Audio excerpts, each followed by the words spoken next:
इस लेक्चर में हम लोग मॉर्फोलॉजी ऑफ फ्लावरिंग प्लांट्स के बारे में पढ़ेंगे। ये मॉर्फोलॉजी वर्ड का मतलब क्या होता है? लॉजी जहाँ पे भी होगा इसका मतलब होता है स्टडी, और जहाँ पे मॉर्फो होगा, मॉर्फोस का मतलब होता है फॉर्म, यानी कि फिजिकल फॉर्म जैसा दिखता है वो। तो अगर फ्लावरिंग प्लांट के फिजिकल फॉर्म के बारे में हम स्टडी करते हैं उसको मॉर्फोलॉजी कहते हैं। एक और वर्ड जो नेक्स्ट चैप्टर में पढ़ेंगे, एनाटॉमी। ठीक है, टॉमी मतलब होता है टू कट ओपन, यानी कि काट के देखना, यानी कि कोई भी चीज को काट के देखते हैं, चाहे वो माइक्रोस्कोप के अंदर हो और डायरेक्टली भी, उसको कहते हैं एनाटॉमी। तो मॉर्फोलॉजी जो बाहर से दिखेगा, एनाटॉमी जो अंदर से दिखेगा काटने के बाद। तो ये दो वर्ड पता रखना है। अब जब हम मॉर्फोलॉजी की बात करते हैं तो हम जानते हैं कि फ्लावरिंग प्लांट जो होते हैं ना, ये बहुत डिफरेंट टाइप्स के होते हैं। मतलब अगर तुम लोअर प्लांट्स पर हो गए तो उनके बड़े लिमिटेड नंबर ऑफ टाइप्स होते हैं। ठीक है, लेकिन फ्लावरिंग प्लांट्स जो होते हैं ये बहुत डाइवर्स होते हैं, मतलब बहुत डिफरेंट टाइप के होते हैं। ठीक है, तो सारे फ्लावरिंग प्लांट ही हैं बट डिफरेंट डिफरेंट टाइप्स के हैं। इसके लिए इनके मॉर्फोलॉजी को पढ़ना ताकि रिलेटेड स्पीसीज को एक साथ रख सकें। अब मॉर्फोलॉजी में पढ़ने का मतलब क्या है कि क्या क्या पार्ट आता है मॉर्फोलॉजी का। तो हम लोग पढ़ते हैं रूट्स के बारे में फ्लावरिंग प्लांट के, हम पढ़ेंगे स्टेम के बारे में, लीव्स के बारे में, फ्लावर के बारे में और फ्रूट के बारे में। तो जब हम मॉर्फोलॉजी के बारे में पढ़ेंगे तो ये सारे सेक्शंस के बारे में कि रूट में कैसे डिफरेंस होता है वेरियस फ्लावरिंग प्लांट में, स्टेम में कैसे होता है, लीव्स में कैसे होता है और फ्लावर में कैसे होता है। तो एक लेक्चर में तो सब कुछ नहीं पढ़ा पाएंगे।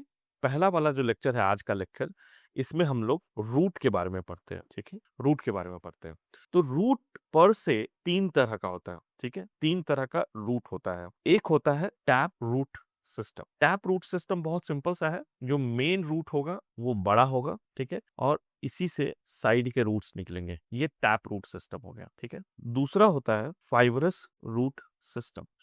टैप रूट सिस्टम में देखा कि हमको एक सिंगल मेन रूट है और उसके अराउंड। फाइबरस में क्या होता है कि कोई भी मेन रूट नहीं दिखता है, रूट एकदम ऐसे होगा। ठीक है, तो ये जो है इसको कहते हैं फाइबरस रूट सिस्टम। और लास्ट जो है वो है एडवेंटिशियस रूट सिस्टम। देखो, ये दोनों नॉर्मल रूट सिस्टम है, लेकिन कहीं स्टेम से अगर रूट निकल रहा हो, कहीं लीव से अगर रूट निकल रहा हो, मतलब कि नॉट नॉर्मल, या ऐसा कह सकते हैं एक्सेसरी, यानी कि सपोर्टिंग रूट। जैसे बहुत सारे हम फ्लावरिंग प्लांट पढ़ेंगे जिसमें कि स्टेम से रूट निकल जाता है या लीव से रूट निकल जाता है, उस तरह को एडवेंटिशियस रूट सिस्टम कहते हैं।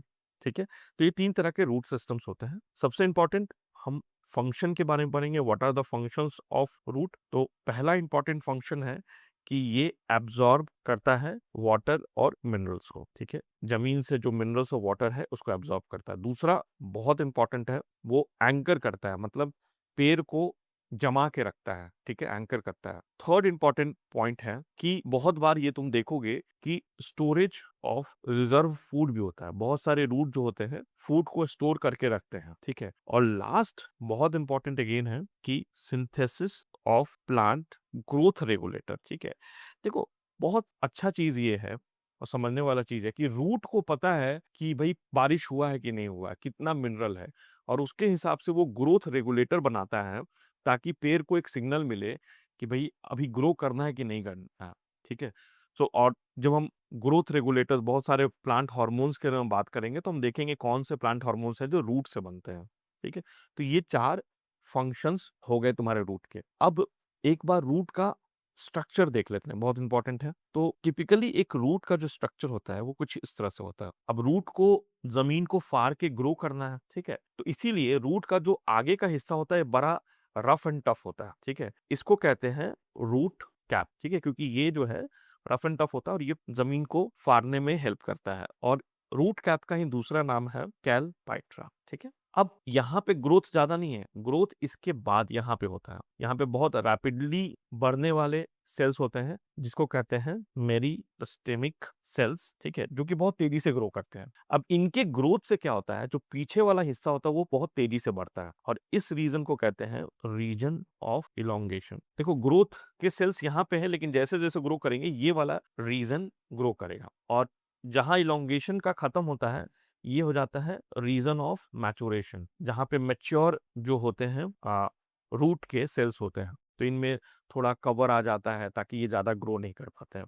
ठीक है, और अगेन बहुत इंपॉर्टेंट है कि जो रूट हेयर्स होते हैं वो कहाँ पे होते हैं। तो रूट हेयर्स इलोंगेशन में नहीं होते हैं, रूट हेयर्स मेरिस्टेमेटिक में नहीं होते हैं, रूट हेयर्स हमेशा रीजन ऑफ मैचुरेशन में होते हैं। रूट हेयर्स जो होते हैं हमेशा रीजन ऑफ मैचुरेशन में होते हैं, ठीक है। और रूट हेयर्स हमेशा रीजन ऑफ मैचुरेशन में होते हैं, और इसके ऊपर जो होता है वो होता है मैच्योर सेल्स, ठीक है। तो रूट हेयर हमेशा रीजन ऑफ मैचुरेशन में होते हैं, ये भी एक बड़ा फेवरेट क्वेश्चन है।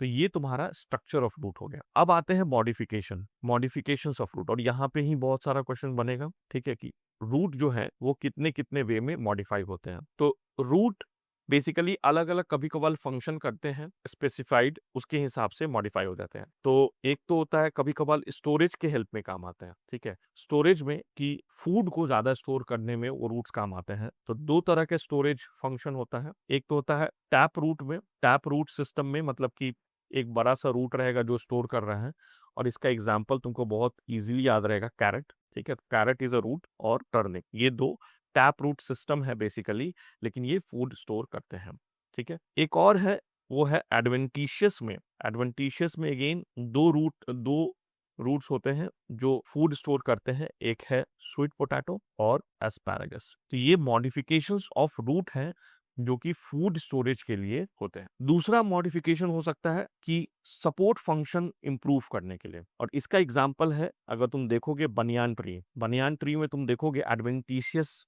रूट्स निकलते हैं, हैंगिंग रूट्स होते हैं, और इन हैंगिंग रूट्स का काम क्या होता है कि सपोर्ट बनाना, ठीक है, हैंगिंग रूट्स होते हैं।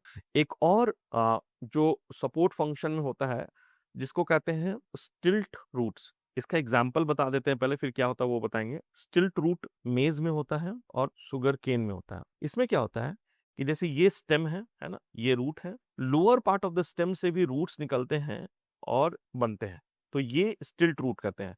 यानी कि जो स्टेम का लोअर पार्ट है, जो स्टेम का लोअर पार्ट है उससे रूट निकलते हैं, और वो एडिशनल सपोर्ट का काम में आते हैं। अगर तुम शुगर केन देखो, मेज देखो, इसमें ऐसा रूट मिलेगा तुमको। और लास्ट, कभी कभार रूट जो है रेस्पिरेशन के भी काम में आते हैं, यानी कि वो ऑक्सीजन भी इनहेल करते हैं। इस तरह के रूट का नाम जो है उसको कहते हैं न्यूमैटोफोर। न्यूमैटो मतलब होता है छेद, हवादार, ठीक है।